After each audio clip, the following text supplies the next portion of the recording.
Hello, everyone, and welcome to the Shuttlecast. My name is Sal. And my name's Josiah. And that's it. This is the Shuttlecast today, everyone. Hello. The long-awaited return. That's right. Oh my God. It was bad without you.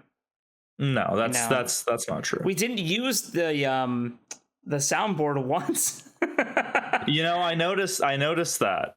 I listened to that entire podcast that occurred without me, and not a single soundboard usage. I think there was a bit of depression, and that's not good. That's not good. But overall, that was great. Oh, thank you. You were here for our Seneschal, Rebel Moon, Twister, Deadpool thing. Yes, I was. Did you want to talk about I actually listened to the 2 episodes that were available of the Seneschal, believe it or not. Oh, so you're caught up. Yeah, I caught up today. Wow, so we can actually talk about it. That's awesome. I figured I'm at work. I might as well, because I basically listened to the Seneschal and then also listened to a bit of Salika Shyamalan's album because of Trap, sorry. I need to still do that. She's not bad. She's got some good stuff. But we'll say that for the Trap discussion. But we'll do our weekly Seneschal recap discussion. So, right. I guess, how do you feel about Seneschal? The Seneschal so far? I know that you're iffy on Earl Moon. I think you're in the camp of I'm in the camp too, but you're kind of waiting for the director's cut. No. I was kind of done with all Rebel Moon in general, but the Seneschal, I actually did enjoy it. I think, I've enjoyed what I have so far. Not really seeing the whole picture. I kind of liked episode 1 more than episode 2, but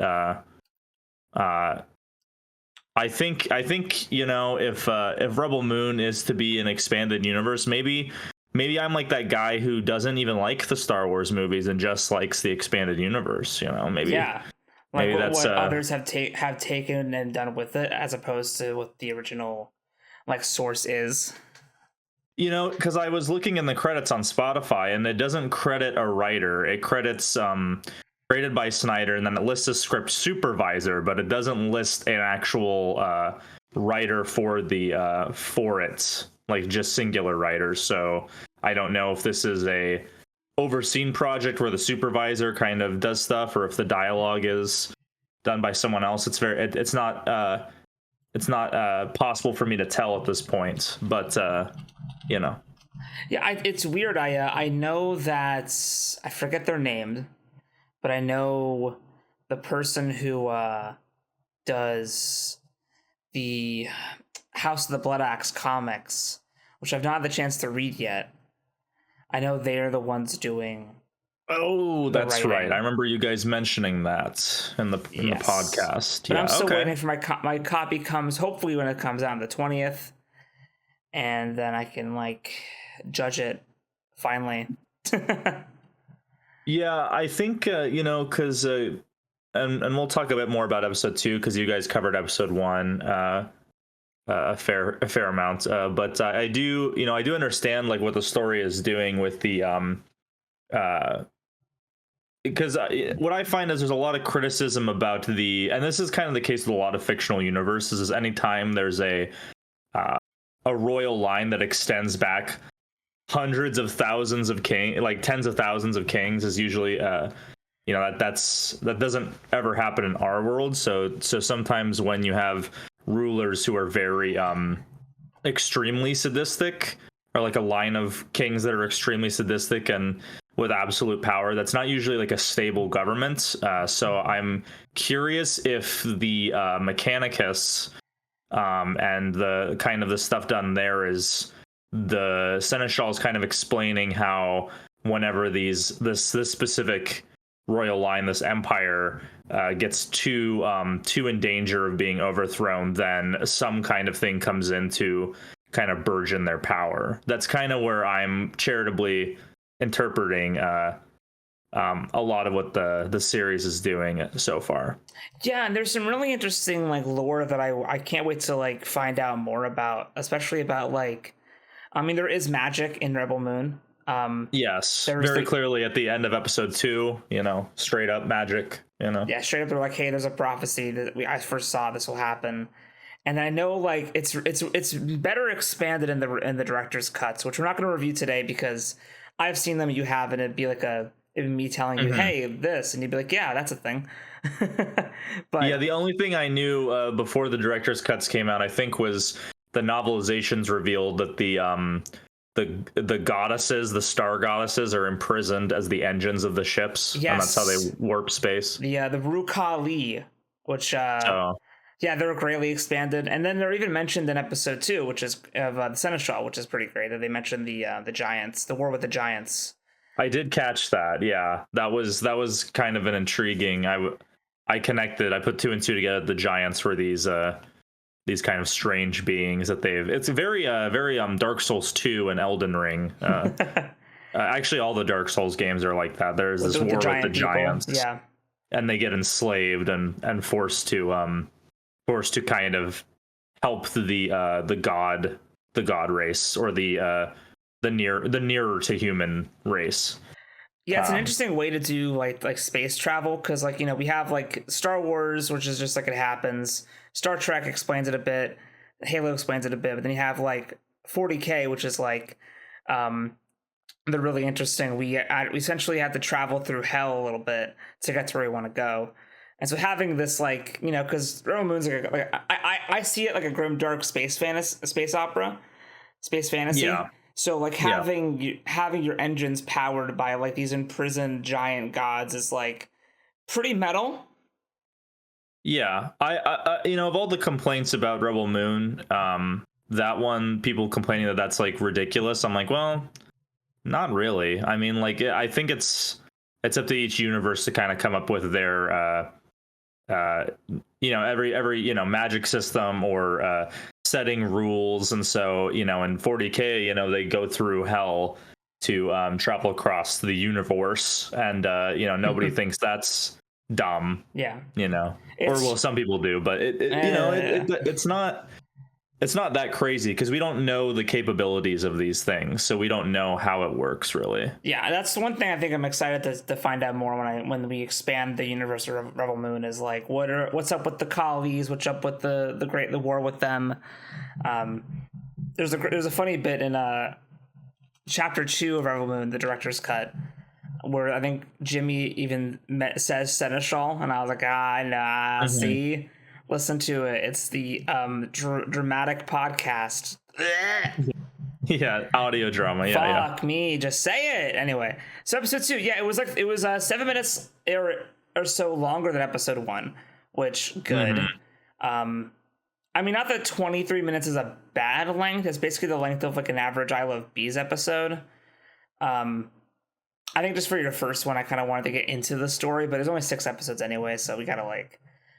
I'm wondering. Yeah, I'm wondering. We're not really gonna know until the whole thing is out how the pacing of that affects the beginning of the story, because I kind of like that episode 1 is a very focused, simple story of the corruption of power and the dangers of trying to gain favor with that power, because it will suck you into the black hole of its depravity. Yes. And we see the expansion of that in episode 2 with Adwin making every wrong choice imaginable. It's awesome. It is cool. The thing is that I don't want to get like hashtag traditional, but I do find that what I'll give the script is that I think it did a pretty good depiction of kind of the difference between traditionally male and traditionally female thinking, in terms of like Adwin's all thinking very logically, like, well, so he's the king, we can't disobey him, so let's just do what he wants, and then we'll get enough where we can gain position and gain power, and then we can kind of make our own choices.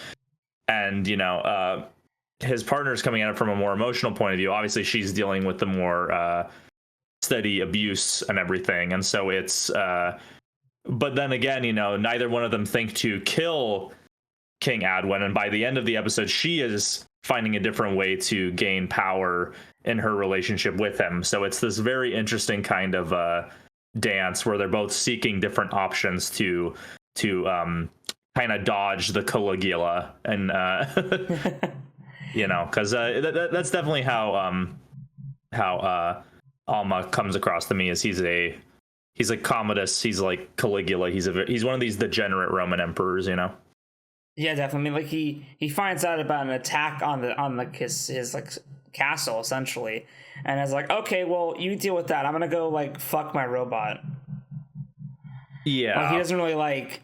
He's not worried. He's not like, oh, we have to like do something about this. He's more like, well, peasants, Anyway, my dick is not wet right now, so there's a problem. I did find that the end of the episode was, as much as it was foreshadowed somewhat her magic abilities. With how she injects like the magic and the emotion into the hearts of the puppets. I mean, to the Mechanicus. It's funny, yeah. It's definitely some Lies of P in here for sure. Lies of P pilled. Yes, Lies of P maxing.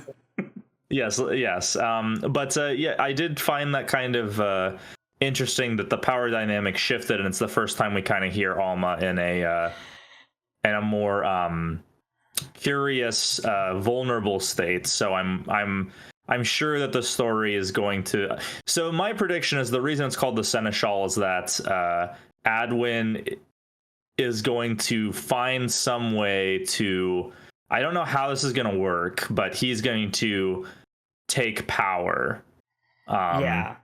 With basically the military Jimmy force.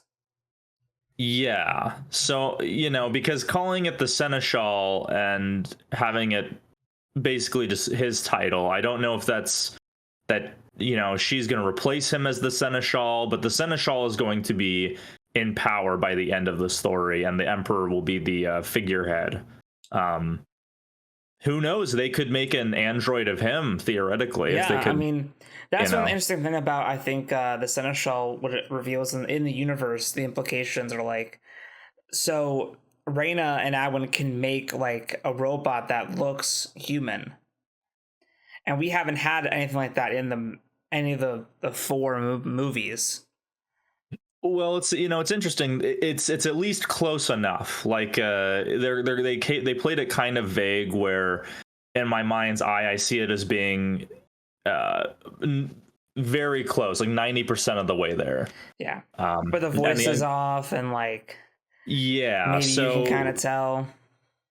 I assume something is going to be she can give like life to these machines, so maybe she's going to transfer herself into a machine or into a mainframe, and then we're going to find out that Anthony Hopkins' robot is like the prophet of her return or something like that. Yeah. And there's also the character of Bartholomew that hasn't like really appeared in the story yet. Who's like the first real Jimmy who's the one that's doing the poems. Yes, I do need to go back and listen to those because there's obviously a lot hidden in there. But they did sound very poetic and nice. I do like the bookends of the episodes with that. So, and there's like some talks from Zack Snyder that Bartholomew will play a big role in the third Rebel Moon movie. That maybe Bartholomew's the one who is hiding Issa. Right, because that's kind of the crux of the cliffhanger we're left with is this prophecy, this Issa, the double eclipse that comes every 500 years. That definitely felt like a little berserk, but but there's two this time, Josiah. Yeah, it's doubles. Yeah, we're in space. It's bigger. We got two eclipses instead of just one. So yeah, I'm going to keep listening. That's awesome. I was intrigued. Obviously, Jason Isaacs is hamming it up, which is always nice. Oh my god, he's having so much fun.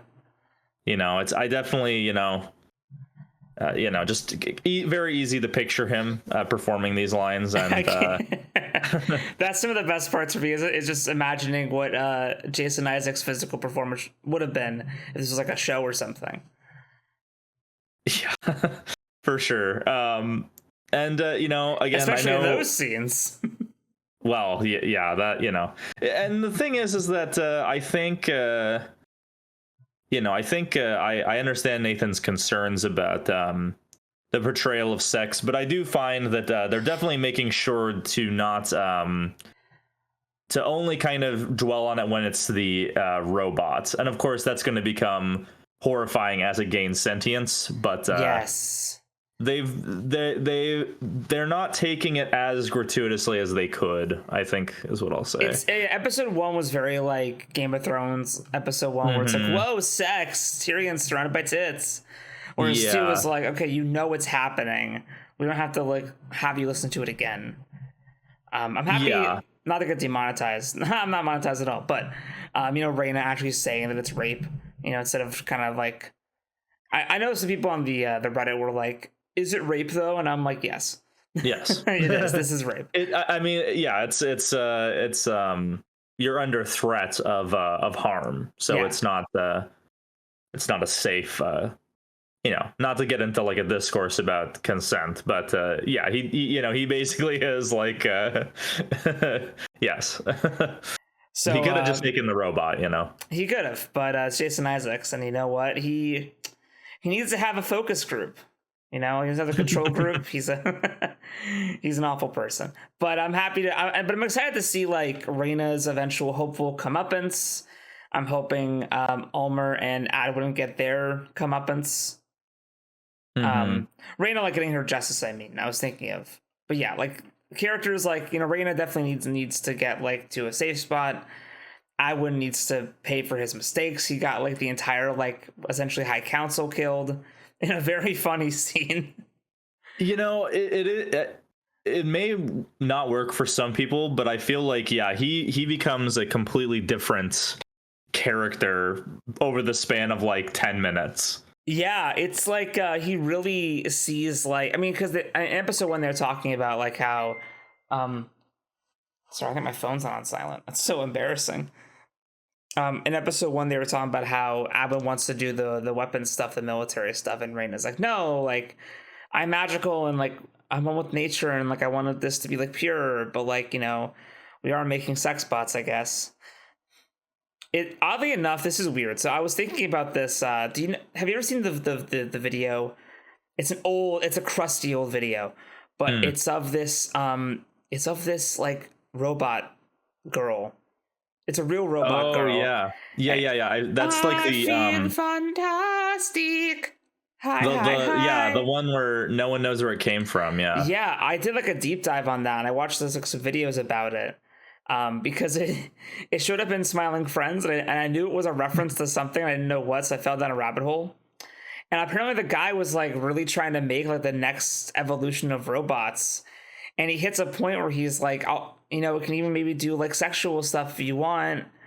And it feels like, oddly enough, it sort of mimics this. But if that guy went on to make like an evil kill robot. Yeah, again, I'm gonna put her in the thumbnail now. No, please do. Robot. The thing about Rebel Moon is that it is very grimdark, and there is some criticism over the swearing and gore added in the director's cut. But I think that the Seneschal, being about sex bots, I do think that it is prescient. It is forward thinking, because we are kind of at this crux where unfortunately we're going to enter all kinds of barbaric, horrifying amalgamations and creations from the depths of human minds, and so people are more and more comfortable with being horny on main, and you know what, we're going to have a lot more Jason Isaacs posting to their Facebook like a cropped image of them going, "Oh, it's bending in positions." Like, I've never seen anything do that before. And you're just like, "Oh God, why did I see that on my Facebook feed?" God damn it, Jason Isaacs, put that away. So I do think that this is a, what is sci-fi supposed to do? It's supposed to either project where we could go, where our technology could develop, or it's to be an allegory for something we already have. And so I do think that, hopefully 6 episodes, they could tell a really interesting story. And I'm more than happy to, go on. For right now, I'm still intrigued. I'm definitely enjoying the tragic direction the story is going. Me too. Yeah.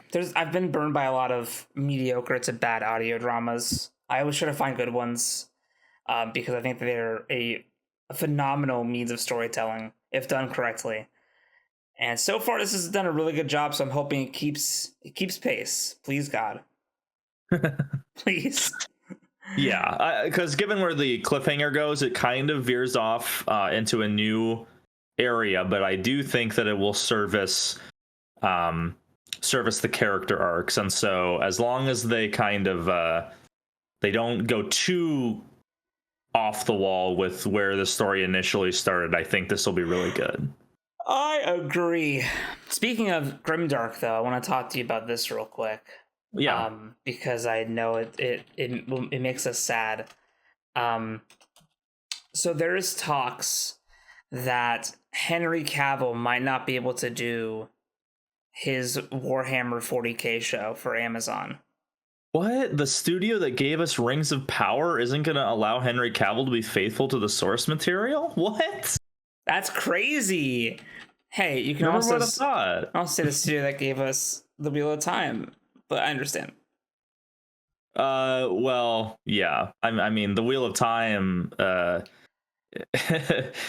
That show is not faithful, but from what I understand, in more positive ways. So yes, that is a not faithful positive connotation. Rings of Power is not faithful negative connotation.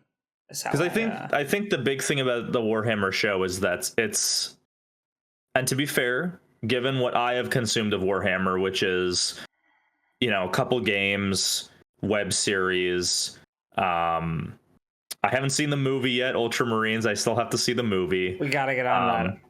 Gotta get on that. It's on my Letterboxd.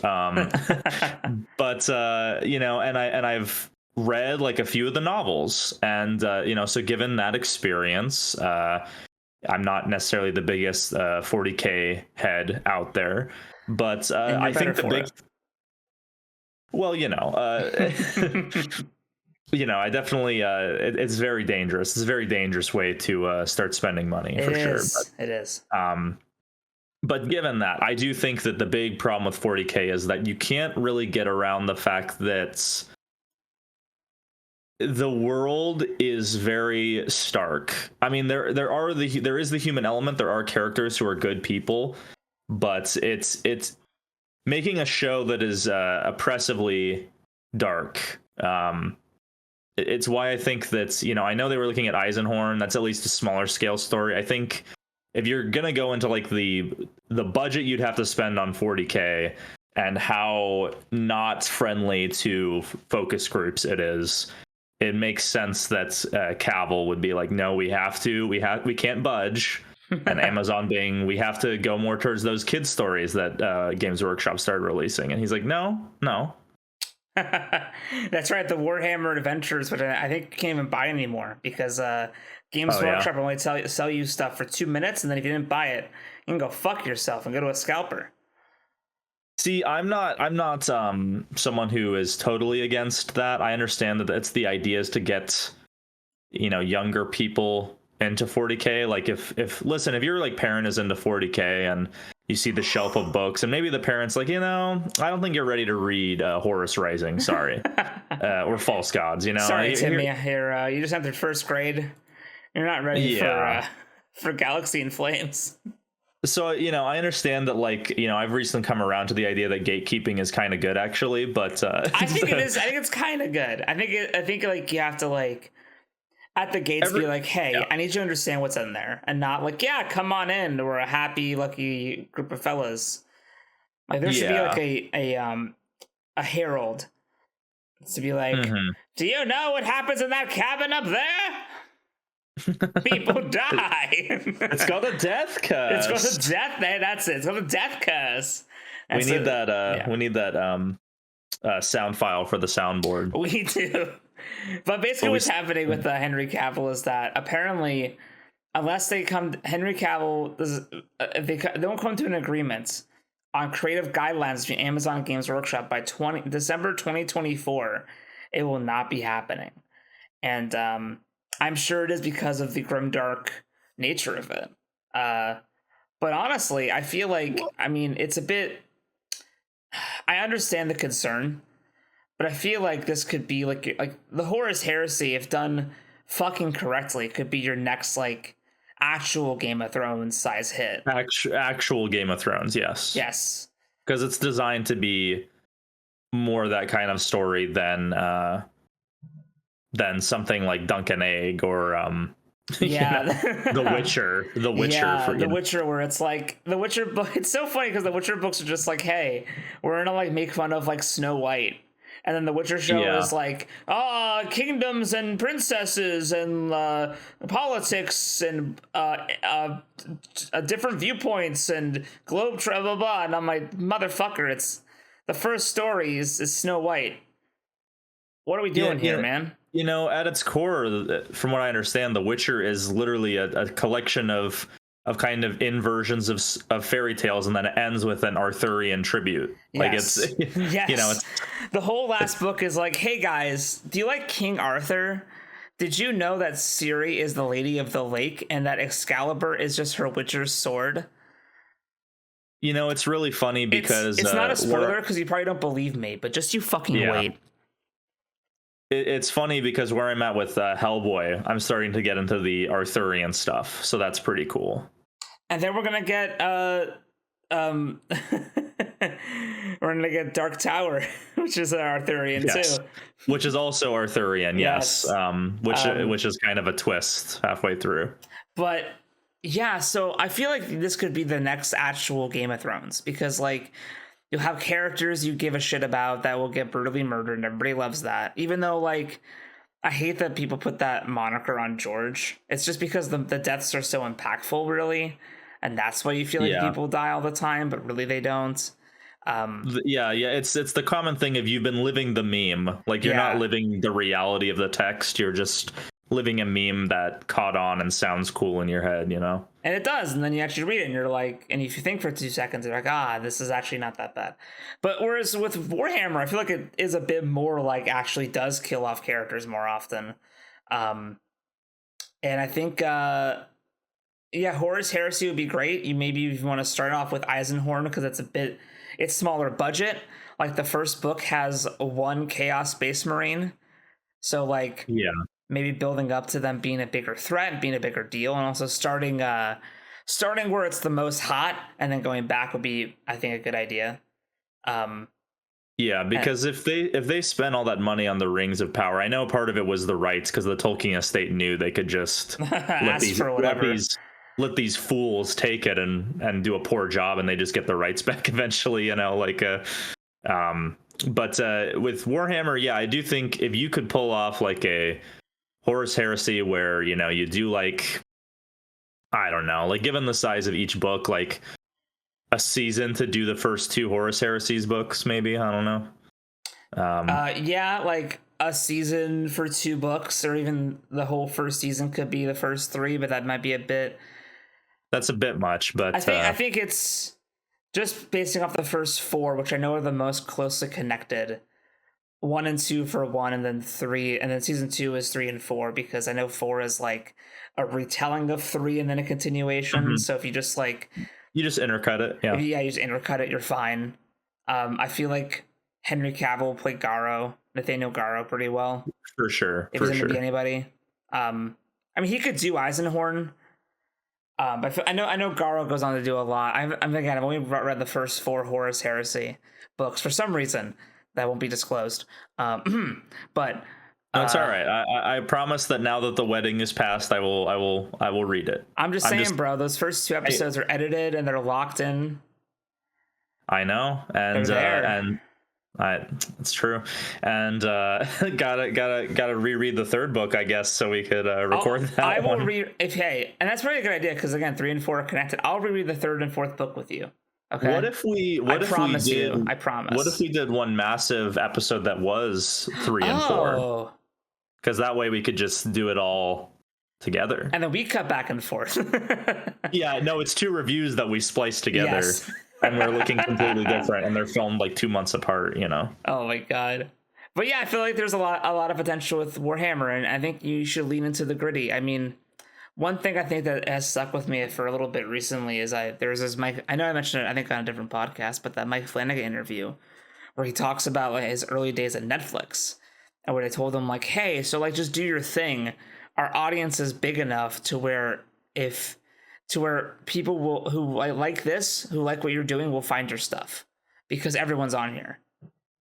And I feel like if Amazon can just understand that, like, hey, yeah, this will turn off some people, but for the people who it turns on, they'll be fucking turned on. And if you market it well and like make this and you release it weekly and you make it like the summer event, I feel like it will fucking pop off because like Warhammer does have a deep lore, but I feel like the story is not the most crazy, like it's not the fucking master. I feel like you could like really I think a pub audience, a bar audience would enjoy Warhammer.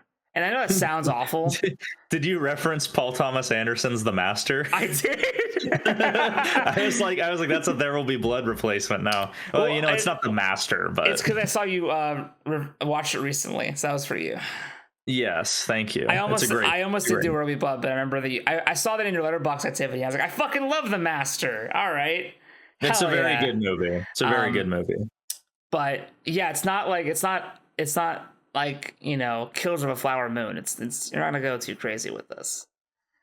So I feel like you could really and again, I know it sounded bad to say it, but like Game of Thrones was popular and made as much money as it did and was in such the cultural zeitgeist as it was because it was like event TV.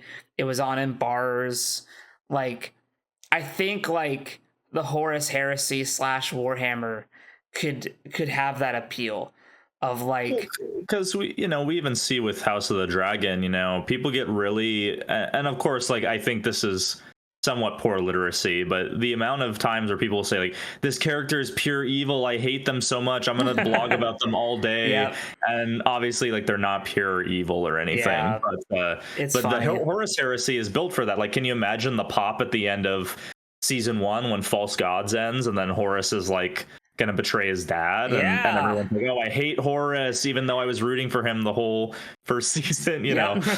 Like so there's a lot of potential there. And I think, I obviously like I'm in a place now where I don't necessarily seek out needlessly grimdark things, but I think the thing about 40K is that honestly it's the modern stuff that is more grimdark. The 30K stuff is like, yeah, we know it's heading towards tragedy and there's horrible stuff that happens, but there's still like this glimmer of hope and honor. And I think if you're gonna enter this universe having that where the audience, like, they kind of know where the story's going, and of course they won't be able to escape it because the internet exists, but they're gonna be drawn to the characters that are fighting for justice and for good and to end this war, and unfortunately it's not gonna work. But and especially when every like Space Marines play like by some fucking hot like hunky hottie. Like, there's so many buff guys. Get them in there. It'll be like Spartacus, Blood in the Sand all over again. Yes, but at the level of Game of Thrones season like 4. So speaking of Game of Thrones, do we want to real quick talk about, kind of, I hesitate, I cringe to say updates, but that Admiral Kurd video came out after 5 years where. Oh yeah, Admiral Kurd. Do you want to talk about who that is and everything?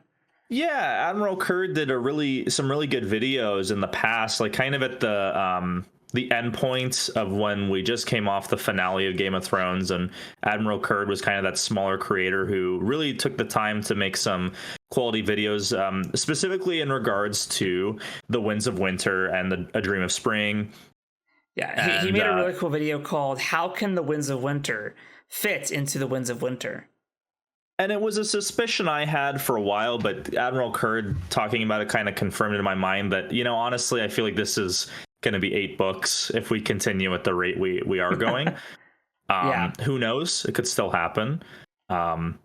Maybe that's the secret is, because Admiral Kurd's new video says, well, this is, as long as A Storm of Swords or a bit longer, it's going to come out in the average. So statistically, the most likely is April 2032. And and that's based off, he spends the whole hour and a half video like showing you how he gets this data and how he basically gets to calculate this number, like this date, going over like George's writing patterns and like how he does. It's really like interesting to analyze that as a fellow author who's making books myself, to see like, oh man, like seeing like the trends of writing, and it was so like, oh my god.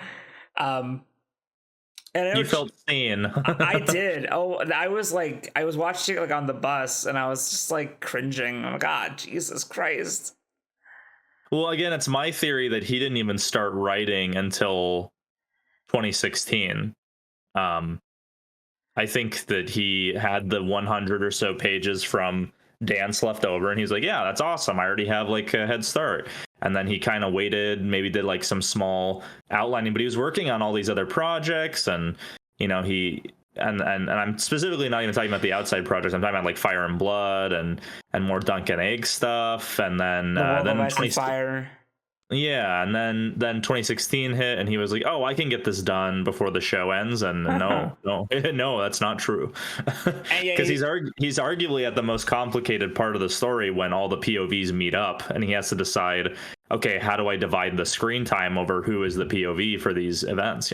Yeah, and then of course he's working on like House of the Dragon. I'm sure he's involved with Dunk and Egg, because I'm pretty sure. I mean, he hasn't said it. I know for a long time George was like, I want to write the Dunk and Egg books. I want to write those books. And he I don't think he is. I think he is like, yeah. I think I'm going to let these guys, this Ryan Condal guy do this. Yeah, I mean, I think he even said recently, like, what did he say? Like, Winds of Winter, then the second volume of Fire and Blood. Fucker. Blood, and then like a Dunk and Egg story, and then A Dream for Spring or something, or till you're 90. Yeah, I mean, at this point, like I've said, I don't mean to be morbid, but I think he'll get Winds out for sure, and then maybe a Dunk and Egg, and then probably Blood and Fire, and then that's probably going to be it. Yeah, I mean, it's sad, but I mean, it's unfortunately, if you're talking about like, will these books come out? His age and everything has to be taken into account. Yeah, and on one hand, yes, we do want our look. It's me. Hey, I'm the guy who's all about endings. I'm the guy who's about like, let's make the ending good, because the journey is not the destination. A lot of the time, the journey is a part, but the destination, if you don't stick the landing. Yeah, I'm all about endings, but I'd rather have like him have control over how he wants that to end, because we saw what happened when he didn't, and it was the TV show. Yeah. And as terrible as it might be, that might be the only ending you ever have. It's like, well, I know he doesn't want anybody to pick it up when he's gone. I don't know if that'll happen. No, I think it'll get taken away from him. I think Joe Abercrombie's gonna get a phone call, and like, hey, bud, you free? Yeah. Anyway, Admiral Kurd made a really good video. Definitely, the reason I like the videos is that he tries to bring some sense, like some actual evidence. And the other video that I really liked was the one about the lost POV of the Tyrells, where It was his theory that the Tyrells were going to have a way bigger presence in the story, and now for mystery reasons and for other reasons, because he added, 2 other factions essentially in Feast Dance, adding the Tyrells would have been just too much, and so he basically gave them, they are now like Littlefinger, hidden from our thoughts. We can't know their thoughts. They are not POV characters. So, which it's an interesting video, like thinking about like what if the Tyrells had a bigger presence in the story and the plot. Good stuff. If you like A Song of Ice and Fire theory videos, I'd definitely check him out. He's a good one. He uploads once every 5 years, but he's a good boy. That's probably why it's so good. I know he was working on this like middle of last year, so he's been chipping away at it, because a video every 5 years, like 8K subs. He's not making money off of this. This is purely for the love of the game, which I love to see it. Speaking of games, want to quickly do a brief Lies of P discussion. Did you finish it? No. Oh. I still haven't had any time to do a Nameless Puppet. Sorry, spoiler alerts, but I haven't had time to do any Nameless Puppet attempts. It's okay. But you didn't say his name. No, it's all right. I didn't, because it's nameless. But where's the soundboard?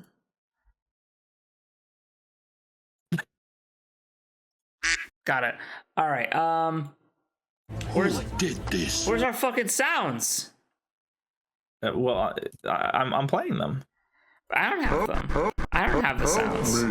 I guess I have the power. But yeah, so I haven't grinded. I'm at level 88. I might grind to level 100 and then just say, all right, now it's make or break. We're gonna get this done, because I'm getting him down to like the last fifth of his health. So yeah, no, you should. Lies of P is I've already beaten it, but it's gotta be one of my favorite Souls games. 100%. I just put it in the running now. It's like it was so fucking good. No, it is as good as a From Software game. Yeah, easily. It's amazing. It has so many good like quality of life changes, and the music is beautiful, and the storytelling is really interesting, and the I love how pretty much linear it is, because I guess like as I'm getting older, I'm getting more sick of open world. Like, yeah, I feel like as a kid, open world is beautiful because it's like I know nothing. I have this whole world to explore. I have all fucking day to do this. I have all this energy. And nowadays I'm like, man, I got like an hour, and like after an hour, I'm fucking tired, bro. And like if I'm in an open world game, I'm like, I got nothing done, man. I walked. You know what I mean? It was a nice walk, but fuck, dude. Yeah. I can't play till next Thursday. Yeah, I mean, that's what I've been running into, where, Lies of P was cool because it took me, there were those spurts where for a few nights in a row, I was able to go for like 5 hours, but then it was like, hey, I got about an hour here, 30 minutes here before I got to go film or hang with my, future wife or all these things, It's like, so it's sometimes like Sean would come home and be like, I have to take a shower, and I'm like, that's gonna take a minute. So I boot up Lies of P. I got the 20 minutes. They're showering. There's drying off. I got like 20, 30 minutes to like do something. And I would slip in like a half-hour session. But that's the I think the gripe of getting older and trying to be a gamer still is like, I don't got the time or the energy I used to have to like fucking just dip hours into a game. I think for me it's more about focusing the experience. Like the thing is that I made some comments in the server at points like Elden Ring is a B+ game, it's a mid game, and part of that was kind of joke. Obviously, compared to like most games that have existed, it's like 10 out of 10 amazing, right? Yeah. But when I compare my experience with Elden Ring and Lies of P, Elden Ring had way more content, but when I think of the overall experience I had with Elden Ring, the overall experience was not as good as my overall experience with Lies of P, because Lies of P was smaller and shorter, and so it was much more refined in a lot of specific areas. I'm not saying that like Lies of P in every way is better than Elden Ring. It's just that I haven't finished it. Obviously, I have this final boss to get through, but I've beaten every other part of the game. So when I got to the end of Lies of P, I was like, wow, I never once, aside from that platforming section, that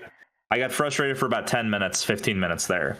But aside from that, I never really had any time when I died or anything where I wasn't like, yeah, that was my fault, but I'm enjoying myself. Elden Ring, I had some times where I was like, I'm gonna summon. It's yeah. But I think overall, I would say Lies of P is just absolutely incredible. I mean, for a first game, like this is just insane. Like, refined is the good word for it. It feels very purposeful. Mm-hmm. Like there's a lot of. Yeah, go ahead. There's Sorry. no wasted space. No, they definitely made sure to like put in a ton of ideas, but they never put in too many that they couldn't refine to be a better experience. Like the areas are never too big. Some areas are shorter than others. Some areas are just labyrinthine. I never got stuck. Like the way they on the teleport menu, they show you when there's a quest with a certain character. God, wow. Oh my God. Saved so much time, made the game so much nicer to play. Like just stuff like that. And I know Elden Ring added that after the patch, but when I played it, I didn't have that. So that sucked. But just everything about it, like the boss, and this is a game where the parry window is tighter than Sekiro's, and I gotta play Sekiro, bro. You do. I mean, Sekiro is easily the best gameplay of a From Software game that I've played, in my opinion. Obviously, it has less options for weapon load. Obviously, there's only one weapon, but there's so many moves you can unlock and enter this kind of flow state that you kind of feel in Lies of P too, where it is like a dance. Like you have this flow state of the way you move around and parry at specific points, and you do got to play Sekiro. And I think now that you've kind of played through Lies of P, I think you'll really enjoy Sekiro. The only difference is that in Sekiro it's like you don't get those specters, so it's okay. It's okay. That's the thing.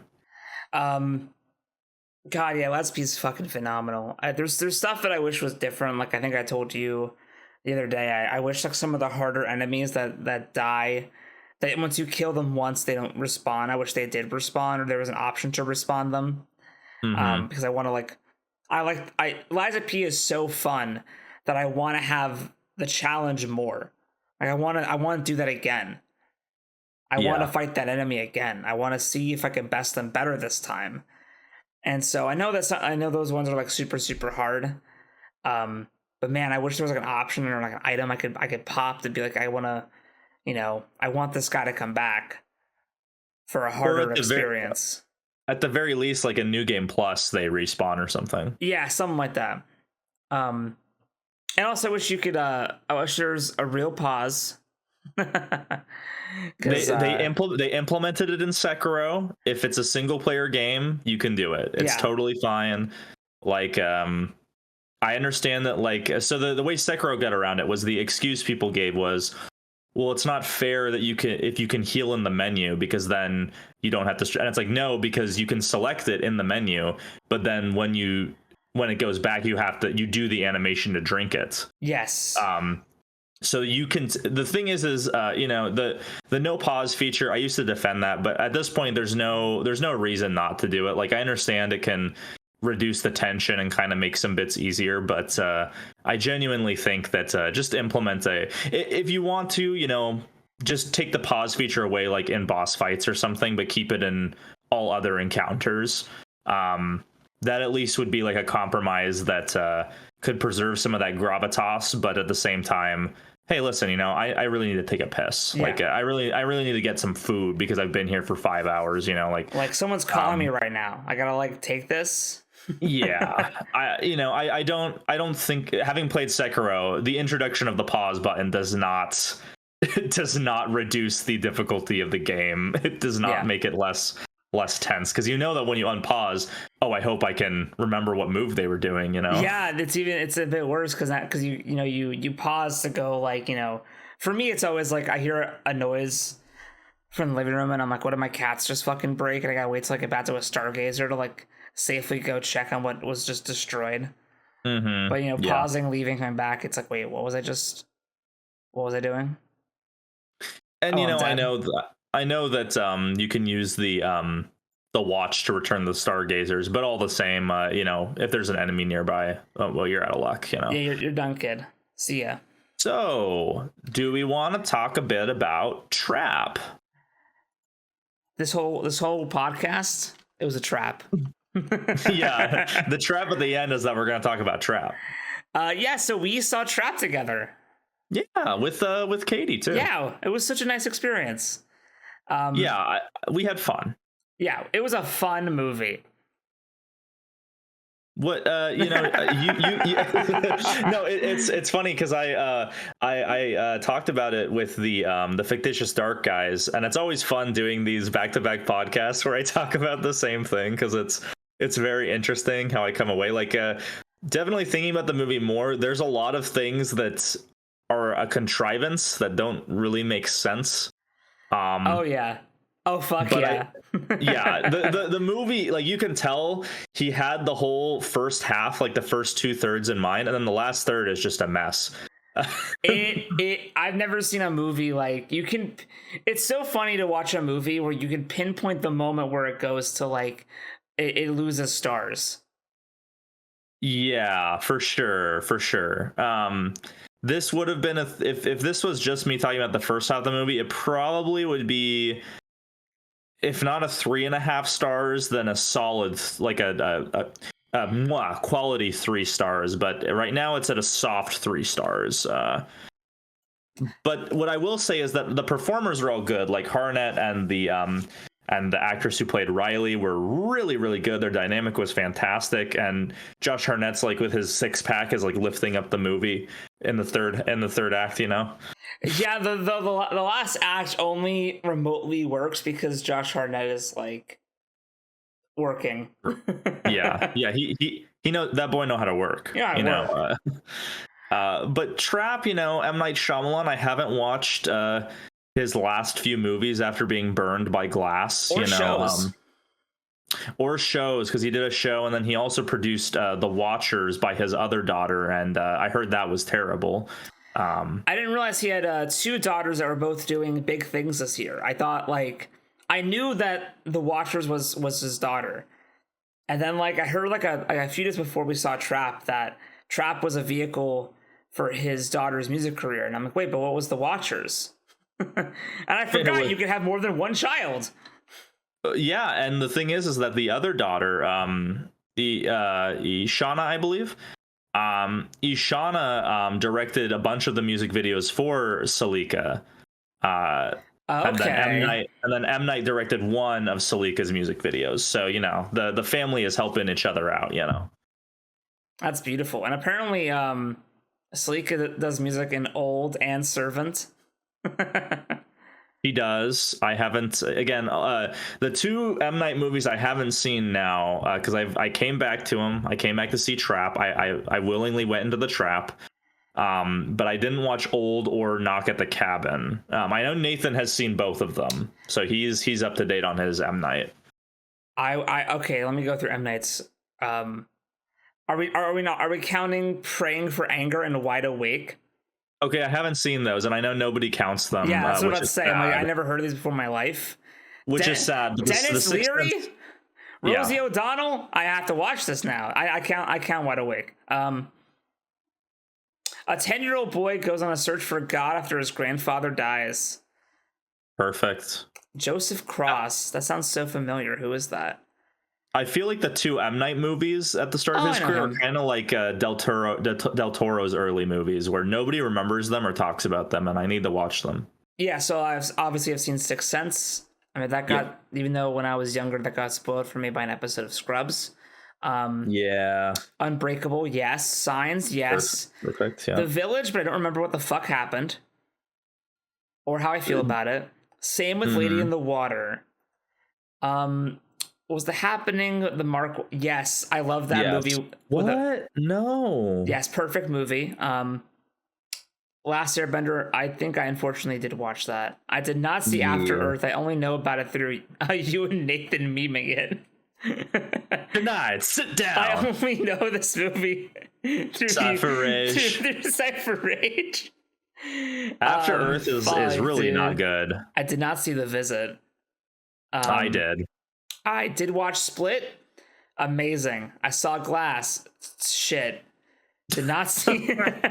Didn't see Old or Knock at the Cabin. I've not seen an episode of Servant, even though I want to, because it's M. Night doing an Apple TV show, and also the cast is perfect.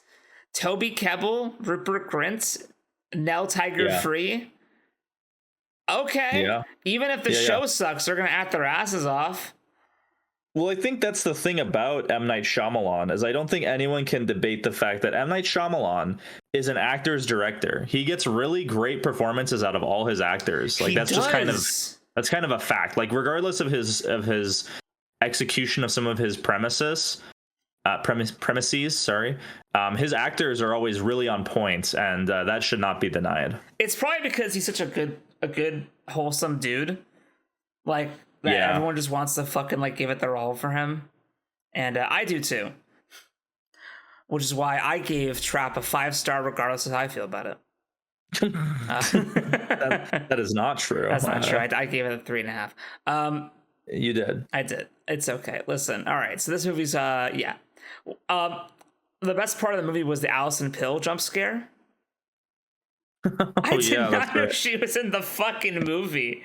It's like you're like an hour into this like fucking, how long is this? So you're like an hour 10 of this hour 45-minute movie, and all of a sudden Allison Pill comes out of fucking nowhere. Mm-hmm. And is the central figure in the whole twist. Yeah. It was a very interesting choice. It was bold. It was a bold choice. I love that the villain is defeated via TikTok Live. That was interesting. I do think that that was okay. You say good. No, it was a very realistic depiction of what she would do to figure out the solution to the problem. And the chat being like, "Oh my god, what? Is she okay?" It was very real. If it was a real chat, I loved it. The neighbor's mom gave it a performance of a lifetime. Oh yeah, I forgot to talk about her on the Fictitious Dark. It was so funny because she's kind of a Karen, and she's like, I have a dark side, and it's funny because he's a serial killer. Yes, and then her daughter turns out to be like even demonically worse than she is. So the Karen is raising a Karen, and then they just hate each other. And I'm like, this is so real. Yeah, and the bit when they see Riley on stage, and so the daughter like is screaming with the mom, and she like throws spills her drink all over the mom. Mm-hmm. Is I love you, M. Night. Never stop what you're doing. I will be there every time. Somebody mentioned in the Fictitious Dark that it's interesting that we never see any kills or violence in this movie. Yeah. Not really, not till the very end with the SWAT officers. But honestly, I'll give this to M. Night too. Is in this movie, he really knows how to kind of aim this at a younger demographic. It's not too violent or anything to turn them off, and he's using the whole pop star concert thing and like Riley and the TikTok Live, and he kind of finds a way to make it a period piece of this era. It is. It is a period piece of like right now. It's interesting in that way. And I feel like there's not a lot of violence. It's like the girl has a fucked up face from the oil burn, and a cop gets knocked over, but also you do. I do feel threatened by Josh Hartnett's character though. Like he does such a good job with his performance, making me believe like even though you never really see him like be the serial killer, I know I'm like this guy. Like when he's alone with Lady Raven and like her like dressing room, I'm like, Okay. Yeah, that was really good. This is gross. But that's also the scene where it falls apart. The movie, I think, at that point, really fucking fumbles. I was talking about it on the other podcast, and I was curious what you thought about it. Like, what's weird to me is that, okay, I understand that the movie is setting up this profiler knows me so well, so I can't possibly try to leave because they're going to ask people questions. And I'm like, yeah, I know the tattoo, but what questions are they going to ask that are going to, like, they're going to take you away and ask you, like, hey, and then maybe, I don't know, trace your car to where they found the tickets or something? I don't know, like... Because they don't really know who it is. Because we know that Allison Pill is the one who calls in that maybe the butcher will be at the concert. But she never indicates that it's her husband. No, and so this is the reason the movie falls apart, is because the entire thing hinges on a contrivance. The concert setup can't happen unless Allison doesn't reveal that it's her husband, because then they would just grab him before the concert.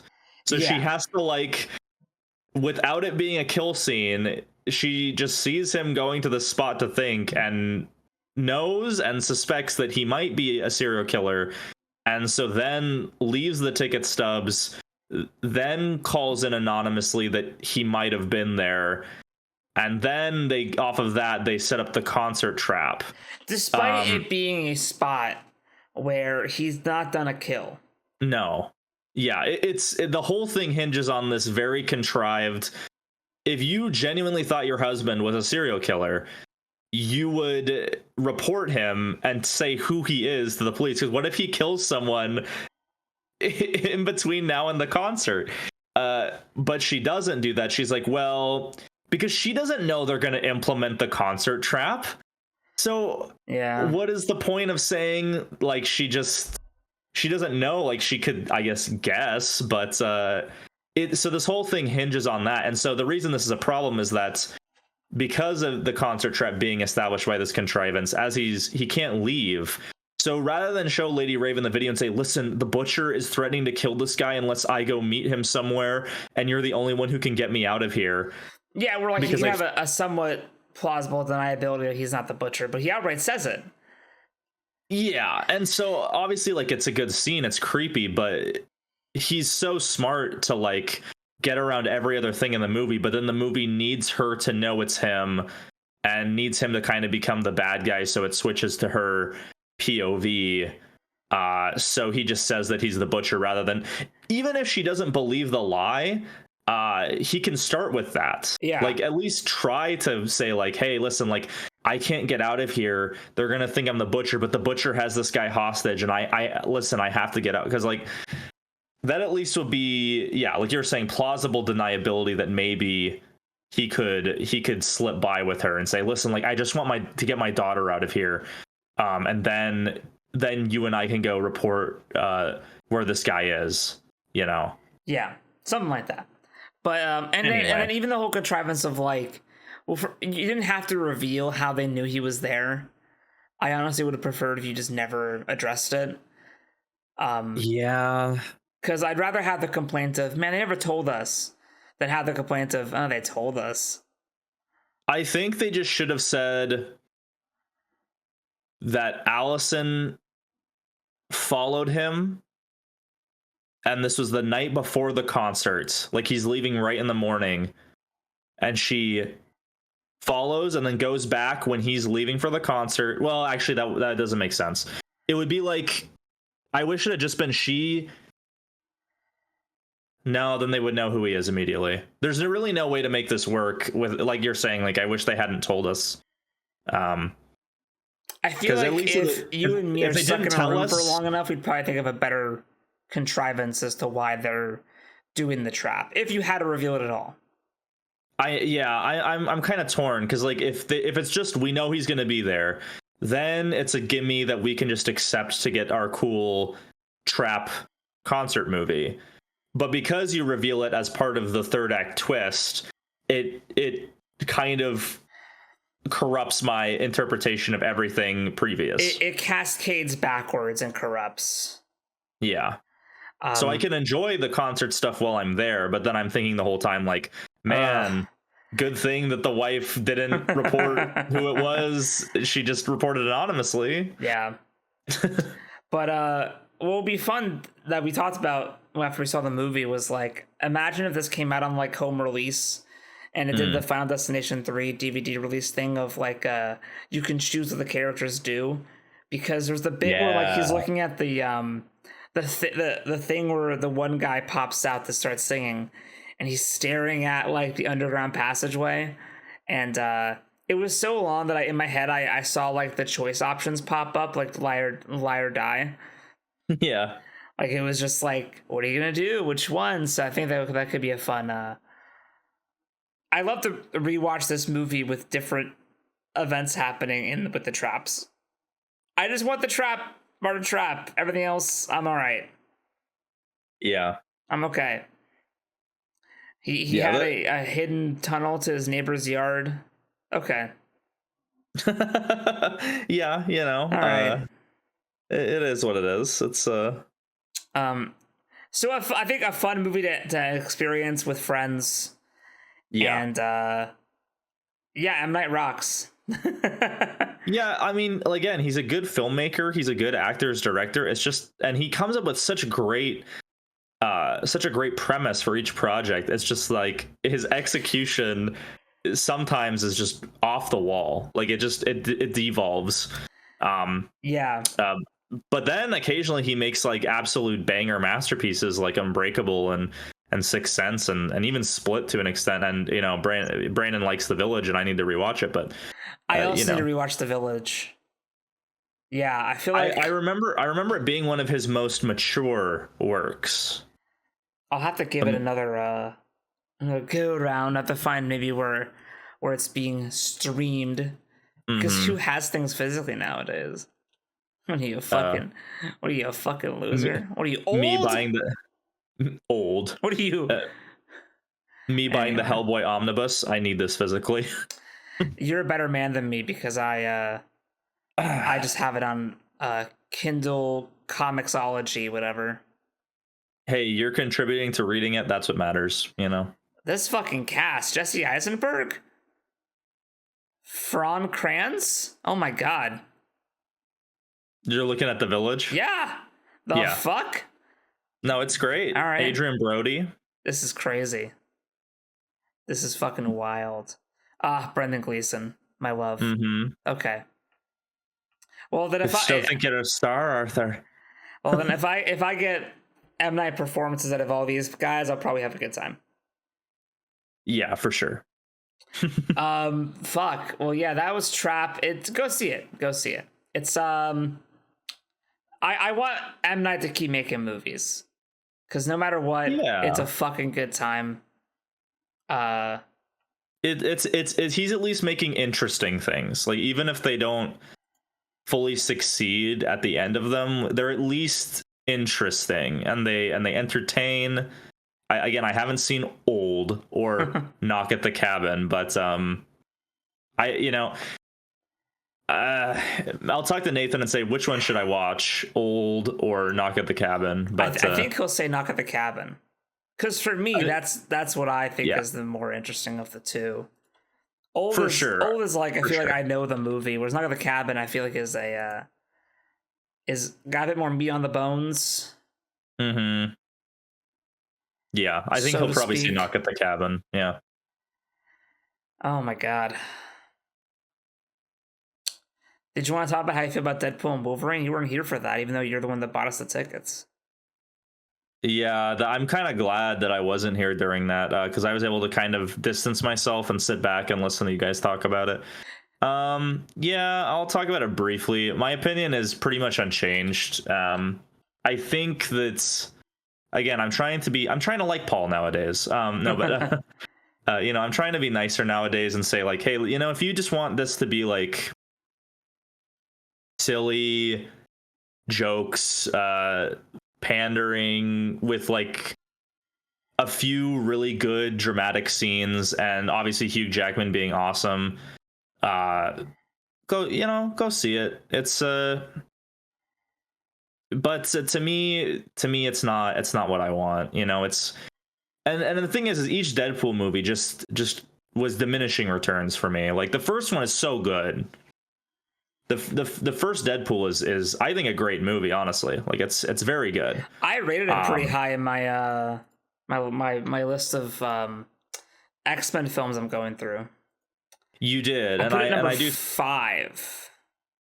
Yeah, I think I put it at number 6 or 7. So that's that's because I like Days of Future Past more than you. Yeah, which is fair. Which is fair. But Deadpool 1 is really great. You know, it's really great. Like they proved everyone wrong. Ryan Reynolds proved that everyone wrong. And Deadpool 2 still fun, still good. A bit less good, a bit less focused on the core story. And then Deadpool and Wolverine was, let's cut out all the goods, like all the stuff that was surprisingly compelling about Deadpool 1. Any semblance that made Deadpool 1 and 2 a movie, get rid of it. Yeah, like obviously I get like with Hugh Jackman, his pain as Wolverine is so good that to have a dramatic arc for Wade Wilson might seem a bit redundant, pale in comparison, but I don't know, man. Like you should have thought of that before you brought his beloved back, and then they broke up at the start of this movie. Like it's Jurassic Park 3, you know, like this sucked, you know, like oh, he has to win her back again. Great. Yeah, but she's not there, so it just everything about this was not even lazy. That's the worst part, is that none of this is lazy. It's all like there's so much time put into it, but it's the completely wrong motivations for everything. I'm not gonna lie, this movie, like a fucking like a worm, has nestled its way inside my fucking cornea. I can't stop thinking about how mad this movie makes me. On so many fucking levels. Yes. I don't know how much time you have. I know you're limited. You have 8 minutes. Okay. So I have a question. Why did this have to be a sequel to Logan? It had to be a sequel to Logan because the humor of Deadpool involves meta-awareness, so it's a sequel to things in terms of what was the last thing the audience saw. So the ending of Deadpool 2, and then for Wolverine, Logan. And so we couldn't just have another Wolverine. It had to follow up Logan because it's just because they're able to have the joke of him disgracing that movie. So here's the thing about Deadpool and Wolverine. I honestly, for a while, didn't expect this to follow up on Logan, because I thought that maybe, judging off of Deadpool 1 and 2, and judging off the fact that Hugh Jackman was in X-Men 1 through 3, Origins of the Wolverine, Logan, first Days of Future Past, he also would know better, and no one did, apparently. That was my fault. But so here's a big issue I have. So it has to be Logan. Okay. Did you ever feel like Deadpool was in the whatever universe Logan was in? No. I never thought this. For a couple of reasons. This is a long discussion, but I'm going to let you go off. Should we wait for this? No, I'm going to let you go off, and if I'm just going to let you go. It's all good. So Logan's set in 2029, and it's clear that, like, while Days of Future Past did save the downfall of mutants that originally was supposed to happen based off of the timeline of X1 through 3, something, I guess, similar did still end up happening, where mutants are on the run. It's like it has a bit of Children of Men, where no mutants been born for 25 years. There was some big event in the early 2020s with Charles that caused people to stop trusting the mutants because he used his started getting dementia or whatever. So there's a lot of things in Logan that made me think this is like either the continuation of the First Class timeline, and then Deadpool Wolverine is like, just Deadpool, Deadpool 1 2 is like its own third thing where we're gonna get Deadpool and then like New Mutants, and if that was gonna do well, then get more stories like that. Where basically what I thought was gonna happen was with the New Mutants, I thought there was gonna be a similar thing with Deadpool, and then Logan was the end of like the First Class timeline, and now we're sort of refreshing and not really directly saying it because of all the stuff with like how Logan has to be in this more dystopian future, and Deadpool was not really going towards that, and also because Yukio is completely different. Well, so when you pointed that, I was like, oh crap. So here's the thing is, listen, I've always preferred. Listen. I've always preferred X-Men as a franchise to the MCU. Yes. Likewise. But something I will not deny: X-Men has terrible continuity. Terrible. It's really bad. It's like Star Trek 09 with like people getting born in different years, even though it doesn't make sense. Yeah. Which, technically Chekhov is a different biological human from the original timeline because he was born at a different year. And I don't know if you know this, but unless you're the exact sperm that enters the egg at the right time, you are biologically not the same person. So yes. So here's the thing: is that X-Men's always been bad with continuity. Like with First Class, so it all started with First Class, where originally it was a reboot, it was a fresh start, but it was so good that when they did Days of Future Past, they were like, well, it's too complicated to make it separate timelines. This is before multiverse. It's just time travel. So they chose to make the story better by making the characters actually in the past of themselves, which is better. For better writing, they chose to say, let's screw the continuity and bite the bullet, which at the time, I feel like that was probably the right choice because I like what Days of Future Past did. However, Days of Future Past retconned things, and it basically said, okay, X3, X-Men Origins, that stuff never happened. That bad stuff never happened. We're going to have a nice, happy ending for the future. And then we get to Logan. At the time... Well, sorry, we got Deadpool before Logan. Deadpool at the time we assumed was in the First Class timeline, the rebooted Days of Future Past timeline. Yes. There was nothing that strictly contradicted it. They hid the X-Men from us. They didn't show them to us, aside from like Colossus, but his role was so minor in the original series, it doesn't matter. But then when Logan came around, something happened where everyone was like, okay, what is this? Is this its own thing? Or is this the Days of Future Past timeline immediately went to crap like a year after we saw that ending and Logan happens?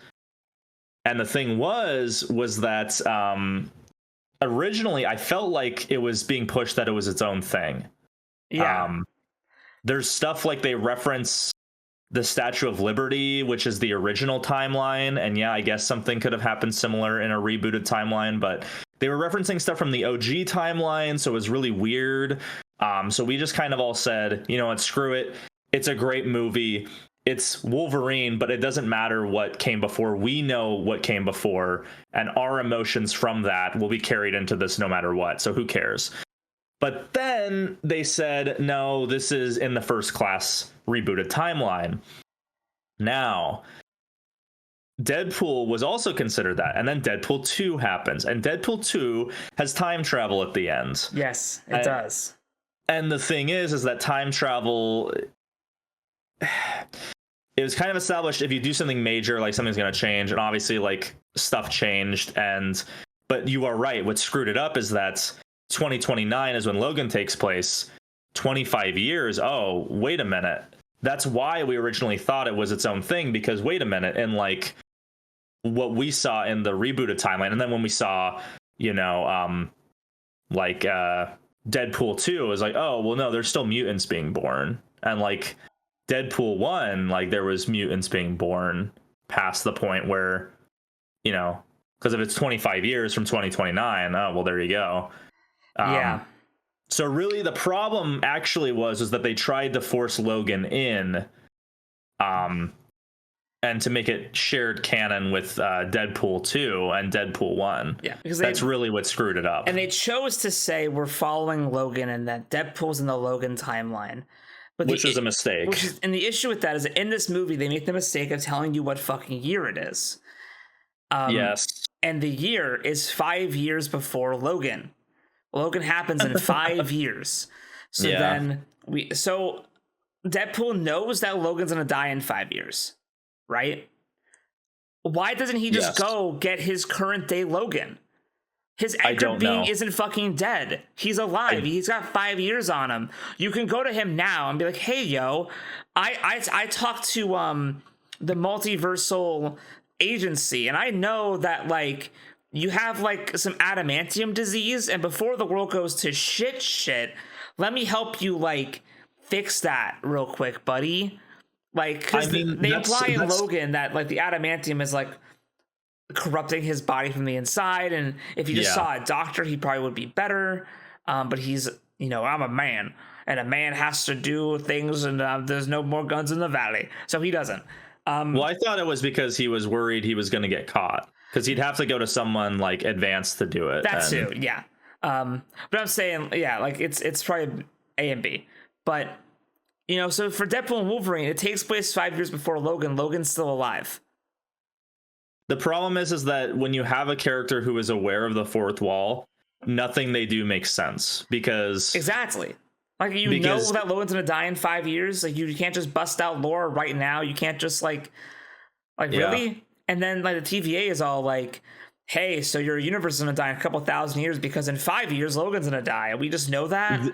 The anchor being is the worst thing they've ever created. God awful.